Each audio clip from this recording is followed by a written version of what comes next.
गाय बैल और सोने रूपे का बड़ा धनी था। फिर वो दक्षिण देश से चलकर बेतल के पास उसी स्थान को पहुंचा जहां उसका तंबू पहले पड़ा था, जो बेतल और ए के बीच में है। ये स्थान उस वेदी का है जिसे उसने पहले बनाई थी, और वहां अब्राम ने फिर यहोवा से प्रार्थना की। और लूत के पास भी, जो अब्राम के साथ चलता था, भेड़ बकरी, गाय बैल और तंबू थे। सो उस देश में उन दोनों की समाई न हो सकी कि वे इकट्ठे रहें, क्योंकि उनके पास बहुत धन था, इसलिए वे इकट्ठे न रह सके। सो अब्राम और लूत की भेड़ बकरी और गाय बैल के चरवाहों के बीच में झगड़ा हुआ, और उस समय कनानी और परिज्जी लोग उस देश में रहते थे।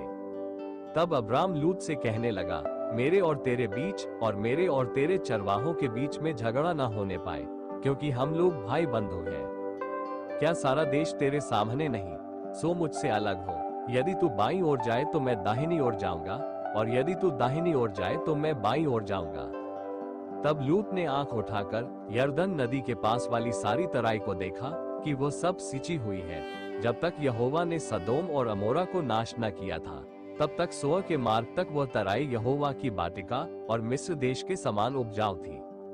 सो लूत अपने लिए यरदन की सारी तराई को चुन के पूर्व की ओर चला, और वे एक दूसरे से अलग हो गए। अब्राम तो कनान देश में रहा, पर लूत उस तराई के नगरों में रहने लगा और अपना तंबू सदोम के निकट खड़ा किया।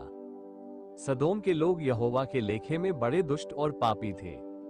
जब लूत अब्राम से अलग हो गया, तब उसके पश्चात यहोवा ने अब्राम से कहा, आंख उठाकर जिस स्थान पर तू है वहां से उत्तर दक्षिण पूर्व पश्चिम चारों ओर दृष्टि कर, क्योंकि जितनी भूमि तुझे दिखाई देती है उस सब को मैं तुझे और तेरे वंश को युग युग के लिए दूंगा।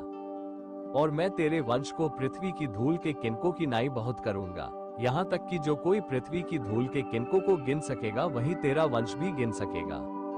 उठ, इस देश की लंबाई और चौड़ाई में चल फिर, क्योंकि मैं उसे तुझी को दूंगा। इसके पश्चात अब्राम अपना तंबू उखाड़कर मामरे के बांजों के बीच जो हेब्रोन में थे जाकर रहने लगा, और वहां भी यहोवा की एक वेदी बनाई। शिनार के राजा अमरापे और एलासार के राजा अर्योक और एलाम के राजा कदोदलाओमेर और गोआइम के राजा तेदाल के दिनों में ऐसा हुआ कि उन्होंने